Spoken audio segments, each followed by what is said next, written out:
베드로전서입니다. 신약성경 378페이지. 베드로전서 신약성경 저 뒤쪽에 있습니다. 378페이지. 앞에 구약이 있고 뒤에 신약이 있습니다.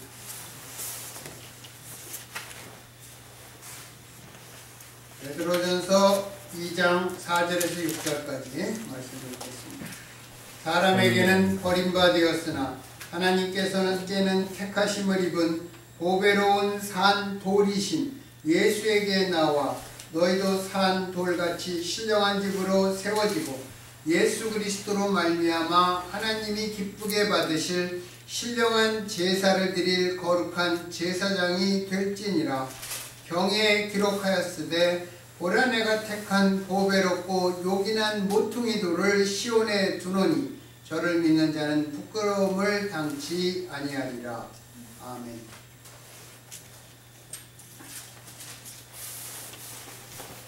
오늘 본문을 보면 산돌이라는 표현이 나옵니다. 산돌은 예수님이다, 그렇게 말하고 있습니다. 그리고 우리도 산돌이신 예수님을 닮아 신령한 집, 즉 성전으로 세워지라는 그러한 말입니다. 성경에서 돌에 대한 이야기는 창세기부터 나옵니다.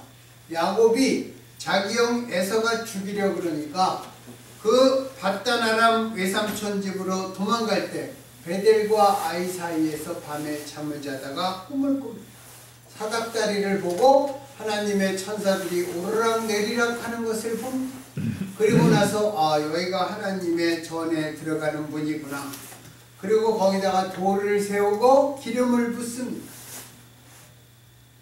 그러면서 야곱이 이제 밧단 아람으로 떠나면서 서원을 하죠. 내가 가는 이 길과 내가 다시 아비의 집으로 잘 돌아오게 한다면 내가 하나님을 섬기겠습니다.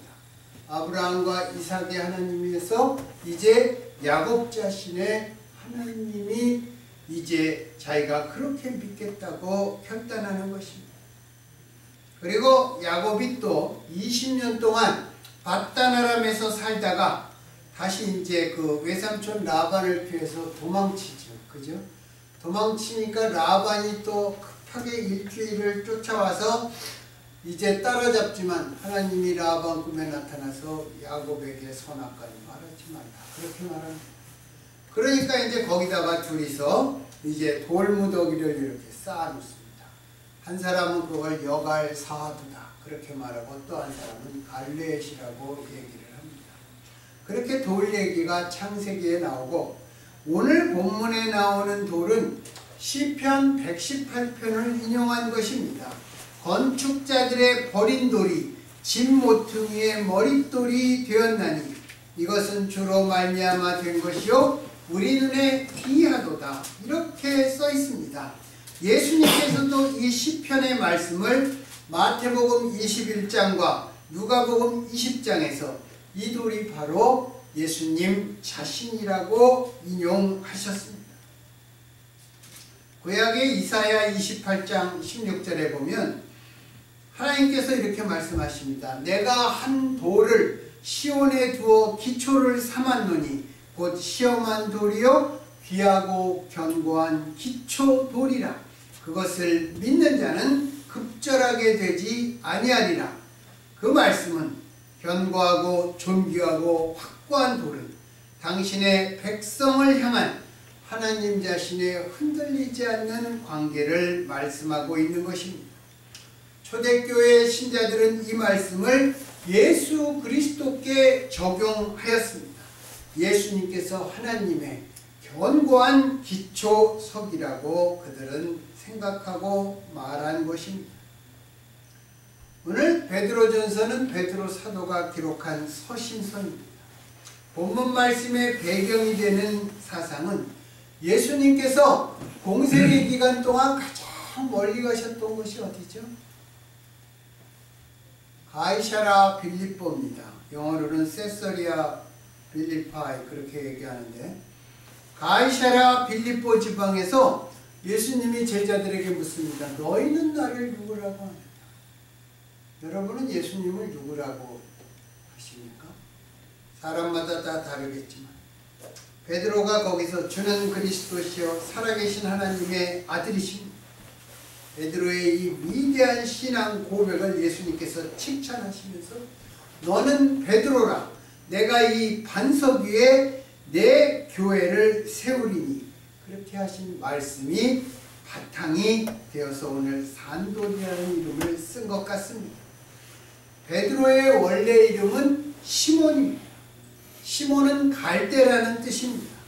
예수님께서 지어주신 새 이름이 헬라어로는 베드로, 아람어로는 게바인데 정말 그 시몬이 갈대인 것에 비해서 베드로는 반석이라는 뜻입니다. 갈대와 같은 시몬을 예수님께서 믿음의 반석으로 부르시고 키우신 것입니다. 교회는 반석과 같은 신자들의 믿음 위에 세워지는 것입니다. 또 믿는 자들은 예수 그리스도께 대한 신앙 위에 세워지는 교회 건물의 벽돌과 같은 믿는 자들이 예수 그리스도를 향한 신앙의 믿음 위에 세워지고 또 그 신자들 위에 교회가 세워지는 것입니다. 여러분, 교회는 믿는 사람들의 모임, 그것을 교회라고 하는 것입니다. 그래서 교회 건물에 벽돌과 같은 존재가 되어야 한다는 것입니다. 요즘에는 교회 간다 그러면 예배당 간다로 생각하잖아요. 예배당 간다. 한국에 제일 처음에 세워진 그 세문안교회, 정동교회가 처음에는 그 앞에 세문안교회당, 정동교회당 그렇게 서 있었어요. 집당자가 다 붙어 있었어요. 그러다가 어느 날 당자가 치워졌습니다. 그래서 사람들이 그 다음에 몇 세대가 이렇게 지나니까 교회 하면 건물을 생각하게 되는 것입니다. 하지만 예수님께서 보시는 것은 그것이 아닙니다. 그 46년간 지어진 화려한 그 헤롯 성전도 예수님이 뭐라 그랬어요? 돌 하나도 돌 위에 남지 않고 다 세워지리라 그랬습니다. 예수님이 보시는 교회, 진정한 교회는 그것이 아니었기 때문입니다. 오늘 우리가 읽은 5절을 보면 그리스도인들이 산 돌에 비유됩니다. 교회는 산 돌들로 지어진 산 건물이라는 표현입니다. 그리스도인 개개인은 교회 건물의 일부가 되었을 때 비로소 자신의 자리를 찾게 된다는 것입니다. 벽돌이 한 개만 굴러다닐 때는 별 소용이 없습니다. 벽돌은 그것이 건물 속에 박힐 때, 건물을 이룰 때 비로소 쓸모가 있는 것입니다. 이것이 벽돌이 만들어진 목적입니다. 마치 군인이 군대에 속하였을 때 전쟁을 하고 나라를 지킬 수 있는 것처럼 그리스도인은 교회라는 공동체 안에서 그 기능과 존재 이유를 발휘하는 것입니다. 우리가 1월 달에 계속 새롭게 되자.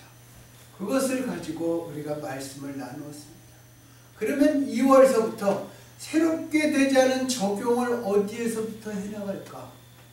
오늘 그것이 말씀을 나누는 포인트입니다. 어디에서부터 시작해야 됩니까? 하나님께서 기쁘게 받으실 신령한 제사를 드리는 제사장에서부터 시작하는 것입니다. 신령한 제사는 오늘날의 표현으로는 영적 예배입니다. 여러분, 이 예배는 참으로 중요합니다. 창세기에 보면 아담의 두 아들인 가인과 아벨이 제사를 드렸습니다. 아담의 타락으로 하나님과의 관계가 단절된 상태에서 신령과 진리로 제사를 드린 아벨은 하나님과의 관계가 회복되는 놀라운 복을 받았습니다. 아담이 타락했죠. 타락하고 난 다음에 가장 먼저 생긴 범죄가 무엇입니까? 하나님과의 관계와 관계를 회복하지 못한 가인이 아벨을 쳐죽입니다.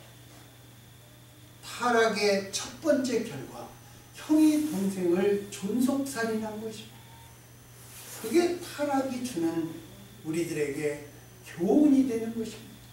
그래서 우리가 죄를 혐오해야 하는 것입니다.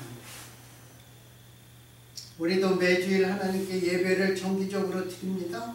이 예배를 통해서 우리는 하나님과의 관계가 더 새로워지는 것입니다. 우리의 연약함과 믿음으로 하지 않은 모든 죄와 허물이 예배로 말미암아 그 장벽이 고쳐지고 예수 그리스도 안에서 하나님과 직접 마주 대하게 되는 것입니다. 회복이 되는 것입니다. 예배는 오직 하나님만이 우리들의 유일한 주라는 표시이며 우리는 살아계신 하나님께서 택하신 유일한 백성이라는 표시입니다. 우리가 이것을 특권이라고 이야기해도 되겠습니다. 그래서 예배는 신령하게 마음을 다하고 힘을 다하고 뜻을 다하여 드려야 하는 것입니다. 내 자신을 전체로 드리는 것이 예배입니다. 예배는 하나님과 내가 만나는 우리 신앙의 출발점이며 핵심인 것입니다. 여러분, 이렇게 예배를 드릴 때 앞에서 찬양을 인도하는 자나 설교하는 저 같은 사람 만나면 예배를 성공하지 못한 겁니다. 여러분이 예배를 통해서, 저도 마찬가지지만 우리 눈에 보이지 않지만 하나님을 만나는 것이 우리가 진정 드려야 될 예배고, 그것이 살아있는 예배인 것입니다. 이 자리에 오셔갖고 이렇게 못생긴 이런 인간을 보고 갔다, 그게 아닌 것입니다. 그게 아니에요. 예배는 하나님을 만나는, 그래서 우리들의 마음과 몸이 하나님을 만나는 그 자리에 서 있는 그러한 자세가 되어야 한다는 것입니다. 구약시대에는 오직 대제사장만이 지성소가 무엇입니까? 하나님의 임재하시는 장소, 거기에 1년에 한 번씩 들어갔습니다. 보통 때는 지성소 바깥에 외소라고도 부릅니다. 성소에서 제사를 드렸습니다. 지성소에는 1년에 단 한 번 7월 10일, 유대력 7월 10일 그 속죄일에 대제사장이 지성소에 들어가서 예배를 드렸습니다. 속죄소 위에 영어로는 The Seat of Mercy라고 부릅니다. 속죄소, 죄를 불쌍히 여기시는 자리, 하나님께서 그 자리에 강림하십니다. 왜 강림하십니까? 우리의 1년 동안의 죄를 용서해 주시기 위해서 강림하시는 것입니다. 대제사장은 백성을 대표해서 하나님께 거기서 속죄의 제사를 드렸습니다. 여러분, 이런 의미에서 제사장은 하나님께 가까이 가는 사람, 하나님과 가까이 있는 사람입니다.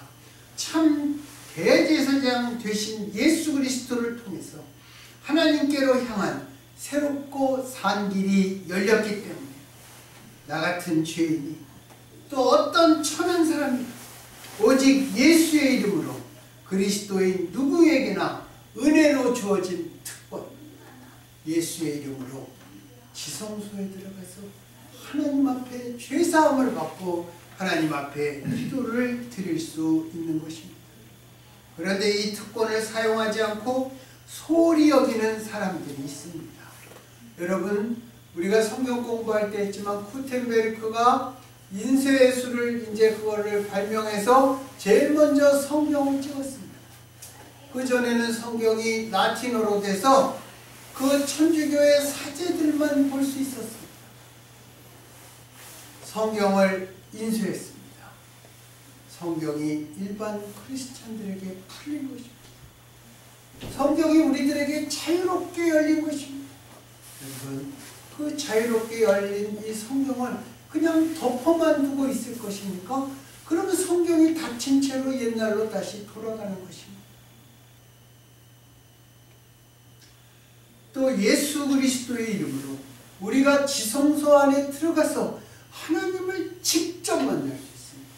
여러분, 그런데 그 특권을 사용하지 않습니다. 그 특권을 소홀히 여기는 사람들이 많이 있습니다. 만약에 우리가 내 노력으로 많은 재산을 이루었다든지 내 노력으로 이렇게 높은 자리에 올랐다면 우리는 그것을 정말 소중하게 여길 것입니다. 그리고 그것을 더욱더 경건하게 여길 것입니다.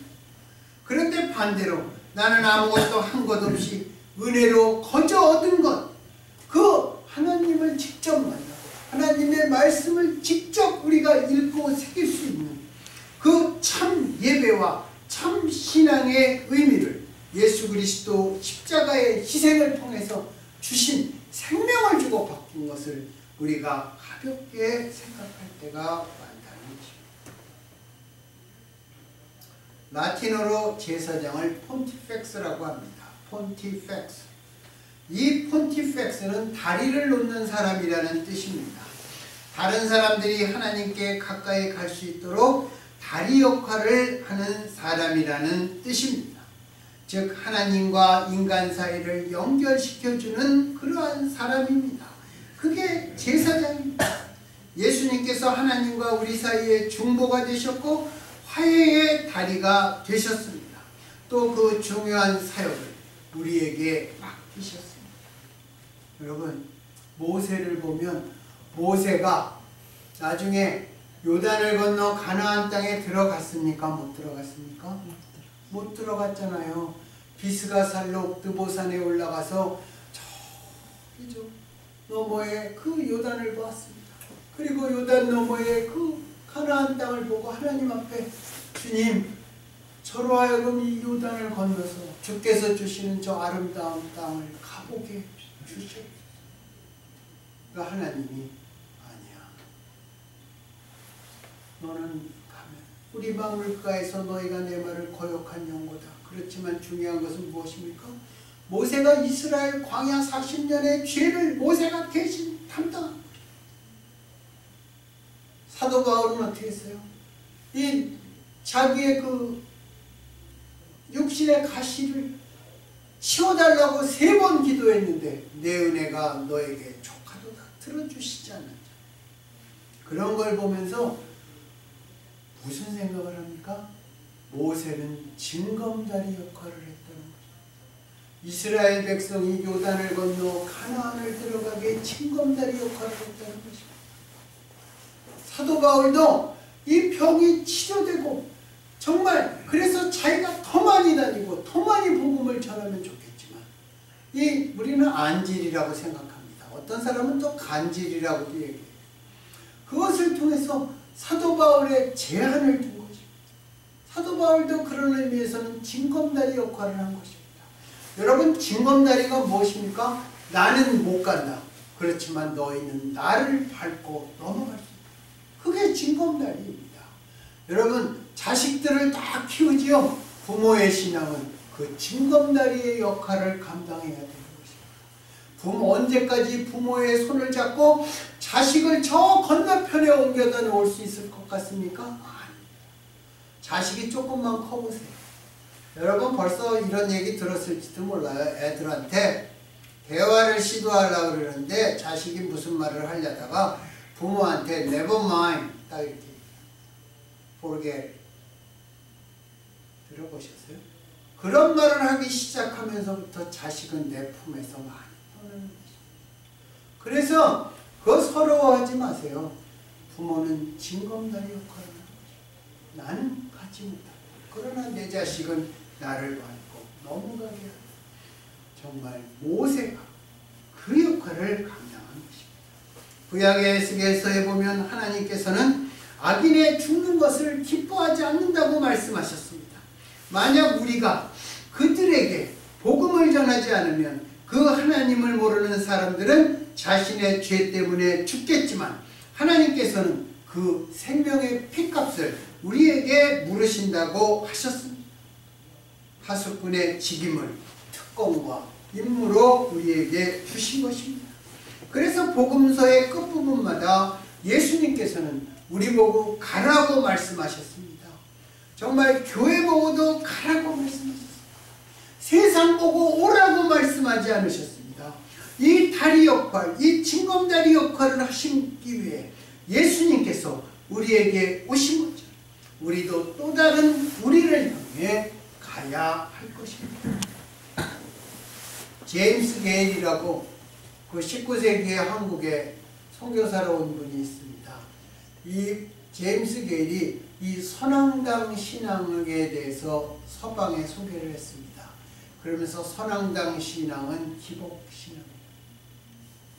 그렇지만 우리가 기복신앙을 많이 비판적으로 얘기하지만 여러분은 그런 기도합니까? 하나님, 내가 아파서 하나님의 영광이 된다면 나 아파 죽게 해주십시오. 내 자식이 이렇게 아픕니다. 그게 하나님의 영광이 된다면 고치지 말아주십시오. 여러분 그런 기도 할 수 있습니까? 우리는 못해요. 그 정진이 친구 애가 그런 기도를 했다. 하나님으로부터 멀어지지 않게 나를 쳐주십시오 그랬더니 그의 교통사고가 7번인가 8번 났다. 그럴 때마다 걔가 감사했다고 그러더라고요. 걔가 그 집에 이렇게 그 할로진 등 있잖아요. 걔가 기도를 하면 그 불이 들어왔다 나갔다 들어왔다 나갔다. 젊은 우리가 기복신앙이 담겨 있습니다. 우리가 바라는 그렇지만 예수님께서 뭐라 그랬어요? 우리가 구해야 될 많은 기복적인 기도가 있습니다.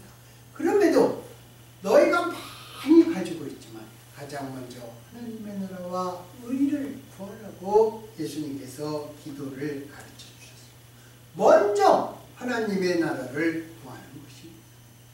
그래서 우리는 하나님의 나라를 확장하기 위해 누구에게서도 아무에게서도 초청을 받지 못했지만 우리는 세상을 향해 어두움의 땅을 향해서 우리는 나아가야 해요. 그 제임스 게일 선교사가 뭐라 그랬냐면 복음의 빛을 대고 조선 사람들에게 이렇게 다가가면 그 복음을 모르고 어두움에 갇혀있는 사람들이 빛을 들고 앞으로 나아가면 그 사람들은 한 발 뒤로 물러난다고 표시했습니다. 우리가 복음을 전할 때 복음을 모르는 사람들은 한 발 뒤로 물러나게 되어 있는 것입니다. 그들이 한 발 물러나면 우리는 두 발을 나아가야 할 것입니다. 또 제사장은 하나님께 제물을 드리는 사람입니다. 옛 율법에는 하나님께 드리는 제물이 동물의 희생이었습니다. 그러나 그리스도인들이 드리는 희생은 영적 희생입니다. 이미 예수님께서 자신의 몸을 우리를 위한 속죄제물과 화목제물로 드렸기 때문입니다. 사도 바울은 로마서 12장 1절에서 너희 몸을 하나님이 기뻐하시는 거룩한 산제사로 드리라. 그것은 영적 예배니라 이렇게 말했습니다. 그런데 너희 몸을 드리라는 말씀은 쉽게 이해하기 어려운 그러한 의미가 있습니다. 헬라 사람들은 영은 귀하게 여겼고 육은 천하게 여겼습니다. 그런데 기독교는 하나님께 드린 제물로 너의 몸을 드리라고 명령합니다. 이것은 우리도 예수님처럼 십자가에서 순교하라는 말씀은 아닙니다. 우리가 몸과 마음을 다해 하나님을 섬기는 것. 야고보가 뭐라고 그랬어요?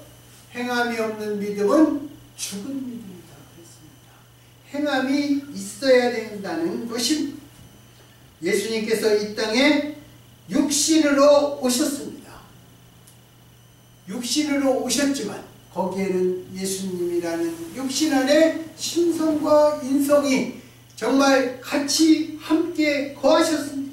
그리고 그 육신을 예수님께서 부끄러워하지 않으셨습니다. 그 육신에 예수님께서 자신의 모든 것을 하나님께 예배 행위로 드리신 것입니다. 자발적으로 드렸습니다. 그리고 자신의 생애를 바쳤습니다.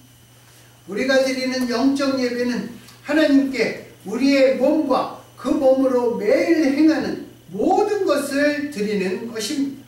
진정한 예배는 하나님께 매일의 삶을 드리는 것입니다. 그래서 진정한 예배는 이렇게 예배당 안에서만 드려지는 것이 아니라 우리 모든 생활의 영역을 살아계신 하나님의 성전으로 보고 우리의 모든 일상 행동을 예배로 드리는 것입니다. 그래서 우리는 예배당에만 예배하러 가는 것이 아니라 직장에도 예배하러 가는 것입니다. 사업체에도 예배하러 가는 것입니다. 가정에서도 예배를 드리는 것입니다. 이것은 예배에 대한 근본적인 인식의 변화를 촉구하는 그러한 말입니다. 진정한 제물은 소극적으로는 우리가 마음과 몸으로 죄를 짓지 말아야 되겠지만 적극적인 의미에서는 몸의 모든 지체를 하나님께 드리는 것이라고 하겠습니다. 여러분, 하나님께서 우리에게서 가장 기쁘게 받으실 것이 과연 무엇이라고 생각하십니까? 정말 이 질문은 제가 예수를 믿을 때 정말 항상 가지고 있는 화두입니다. 아직도 잘 모르겠고 한마디로 대답할 수도 없습니다. 우리는 여러 가지를 말할 수 있을 것입니다. 여러 가지를 말할 수 있기 때문에 반대로 우리는 막연해집니다. 예수님께서는 어떻게 하셨습니까? 사신 모습만 본다면 예수님이나 우리나 별 차이가 없을 것입니다. 예수님도 밤엔 주무셨고 아침엔 일어났고 배가 고프면 드셨고 목이 마르면 마셨습니다. 그러나 예수님의 눈과 마음은 늘 하나님과 함께 하셨습니다. 그리고 하나밖에 없는 생명을 우리를 위해 희생하셨습니다. 왜 희생하셨습니까? 그것이 하나님의 뜻이었기 때문입니다. 예수님의 마음에 하나님과 하나님의 뜻으로 꽉 차 있었습니다. 그렇게 하나님을 향한 마음으로 사람들을 보시니까 불쌍히 보신 것입니다. 하나님을 향한 그 마음으로 하나님께 기도하시니까 신령과 진정으로 기도하셨습니다. 그 마음으로 하나님의 뜻을 실천하시니까 충성된 종이요 거룩한 대제사장이셨던 것입니다. 사도 바울은 어땠습니까? 사도 바울이 예수 믿는 사람들을 잡으러 다마스커스에 갈 때 다마스커스 그 도상에서 예수님이 강력한 빛으로 나타나서 예수님을 영접했습니다. 사도 바울이 예수를 영접할 때는 예수님의 힘과 권능에 밀려서 할 수 없이 영접했습니다. 패배하면서 영접했습니다. 정말 자기 자신은 완전히 쓰러지면서 영접했습니다. 그러나 정말 다마스커스에 들어가고 나서 아나니아의 안수함으로 눈의 비늘이 벗겨지고 예수 그리스도만이 참된 구세주라 그것을 믿고 확신하고 난 다음에는 그는 주의 뜻대로 오직 주만 바라보며 자발적으로 마음과 힘을 다해서 달렸습니다. 제자들도 주께서 붙잡히신 겟세마네 동산에서는 모두 도망쳤습니다. 그러나 성령의 충만하심을 입은 후에는 모두 자신의 삶과 생명을 드렸습니다. 요한 사도만 빼놓고는 다 오래 살아보지도 못하고 순교했습니다. 그들의 순교 이야기를 들어보면 정말 우리는 믿는 것도 아니에요. 정말 우리는 믿는 것도 아니에요. 베드로 사도가 예수님 모른다고 부인했다고 그거를 욕하는 목사들이 있어요. 비방하는 목사들이 있어요. 정말 그놈들입니다. 그것들은. 베드로 사도가 어떻게 죽었는지 저희들은 그 1%도 따라하지 않으면서 남의 잘못만 집어내기에 바쁜 그런. 그들은 예수님 위해서 자기의 생명을 정말 초계같이 버렸습니다. 그들이라고 왜 고통이 없었겠습니까? 그들이라고 베드로 사도는 결혼도 했잖아요. 예, 왜 가족이 없었겠습니까? 가족의 소중함과 안타까움 그들은 어떻게 했겠어요? 그럼에도 예수를 위해서 그들은 자기 자신의 모든 것을 바친 것입니다. 그래서 중요한 것은 우리 마음의 중심입니다. 우리가 신앙 고백만으로 우리의 입술의 신앙을 가질 수는 있을 것입니다. 그러나 우리의 마음에다가 우리의 몸이 더해져서 순종과 충성이 따라야 할 것입니다. 이 세상에서 가장 쉽게 부패하는 것이 무엇이죠? 성경은 그것을 인간의 마음이라고 얘기합니다. 그래서 하나님께서는 우리의 심령을 감찰하시고 우리에게 무릇 지킬 만한 것보다 내 마음을 지키라고 말씀하십니다. 바울은 고린도전서 11장에서 내가 그리스도를 본받는 자 된 것 같이 너희는 나를 본받는 자 되라, 그렇게 말합니다. 제가 이 성경을 읽을 때마다 이 사도 바울 진짜 거만하구나 그 생각을 하다가 어떤 때 그랬어요. 얼마나 예수님을 본받았으면 이런 말을. 제가 그런 말 한 적 들어보셨어요? 내가 그리스도를 본받는 자 같이 당신들은 나를 본받으십시오. 나는 어떤 목사한테도 이 말을 들어보죠. 조용기 목사님? 나 그 사람 이런 말 하는 거 못 들어봤어요. 내가 뭐 다 들어보지는 않았죠.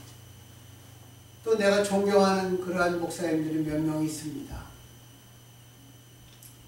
그 서울의 그 올림픽교회인가? 박영선 목사라고 은퇴했어요. 은퇴식도 하지 않고 지금까지도 상가를 빌려서 예배를 드리는 그러한 교회입니다. 한국 교회에 참 올바름을 지킨 사람이라고 얘기하면 박영선 목사가 그 중에 하나일 것입니다. 우리 시대에서. 그렇지만 그 사람도 그런 얘기하는 거 못해요. 뭐 그 사람 저는 책을 뭐 한 몇 권 보고 말했지만 제가 제 친구가 그 교회를 다녀서 제가 물어봤어요. 야, 박영선 목사는 내가 예수 그리스도를 본받는 것 같이 너희는 나를 본받아. 아니 그런 말 못 들어. 그리고 우리 교회 전에 다니던 그 이재진 교수네가 사랑의 교회에서 그 교회로 옮겼습니다. 딱 옮기고 났더니 목사가 정년퇴직해서 그 다음 주서부터 후임 목사가 하는데 뭐 이임식도 안 하고 취임식도 안 하고. 박영선 목사는 성경에 기록되지 않은 교회의 전통이 있잖아요. 그 사람은 그거 과감하게 따르지 않습니다. 그 사람은 따르지 않아요. 참 훌륭한 목사입니다. 그런데 이 말은 무엇입니까? 여러분 들어봤어요? 내가 그리스도를 본받는 것처럼 너희는 나를 본받으라 이렇게 얘기하는 목사나 장로 들어봤습니까? 목사와 장로, 교회의 리더들이 그렇게 살지 못하니까 그렇게 말하지 못합니다. 정말 이 말씀 앞에 목사와 장로들서부터 회개해야 되는 것입니다. 그래서 우리가 바라보아야 할 단 한 분, 그분은 우리의 예수님밖에는 없으십니다. 그래서 우리는 예수님께 주님, 저는 주님의 것입니다. 주님 마음대로 하실 수 있습니다. 당신의 생명을 주시고 나를 사셨기에 내 생명까지도 예수님께서 마음대로 하실 수 있습니다. 여러분 이 믿음의 중심을 가져야 할 것입니다. 우리는 모든 사람을 정말 그 마음속에서 주를 대하듯 할 수 있을 것입니다. 그리고 모든 일들을 주께 하듯 할 수 있을 것입니다. 거기에는 성공과 실패라는 결과가 중요한 것이 아니라 어떤 마음으로 왜 하는가 하는 것이 주께서 보시는 기준이 될 것입니다. 그러면 이 시작점이 어디입니까? 예배입니다. 그리고 가장 가까이 있는 사람부터 하는 것입니다. 여러분의 가장 가까이 있는 사람이 누굽니까? 예수님은 우리들의 신앙을 하나하나 다 알고 계실 것입니다. 근데 예수님은 안 보이잖아요. 안 보이니까 저 같은 사람이 이렇게 입술로 탁 이렇게 침 바르고 그러면 뭐 믿음이 좋은 것 같이 보이지 않습니까?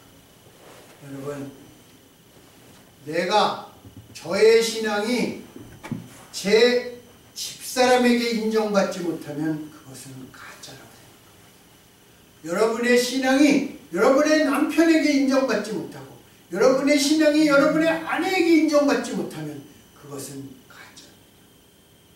거기서 돌아서야 되고 돌이켜야 되는 것입니다. 교회 생활 여러 해 하면서 우리 서당계 3년에 풍어를 넣는다고 우리가 그런 거 얼마든지 할 수 있습니다. 교회에서 기도를 이 기독량으로 배웁니다. 우리가 그래서 또 교회에서 떠드는 것을 듣고 입동량으로 우리가 얘기할 수 있습니다. 그러나 교회에서는 우리가 서로 감출 수 있어요. 그렇지만 가정에서 남편과 아내에게 인정받지 못한 신앙, 그것은 가정. 여러분 거기서부터 회복해 나가세요. 거기서부터 회복해 나가는 그러한 실천의 시작, 2016년 실천의 시작이 되어야 할 것입니다. 그것이 신령한 하나님의 집에서 거룩한 제사장의 역할을 시작하는 첫 걸음이 될 것이고, 그 마지막에 우리의 삶 전체를 하나님께 드리는 그런 하나님이 기뻐하시는 그러한 신앙과 예배가 될 것입니다. 그런 그 충만한 신앙으로 우리의 마음과 몸이 정말 하나님 아버지의 기쁨이 될 수 있기를 하나님 아버지만으로 모든 것을 채워주셨던 우리 주 예수 그리스도의 이름으로 간절히 축원합니다.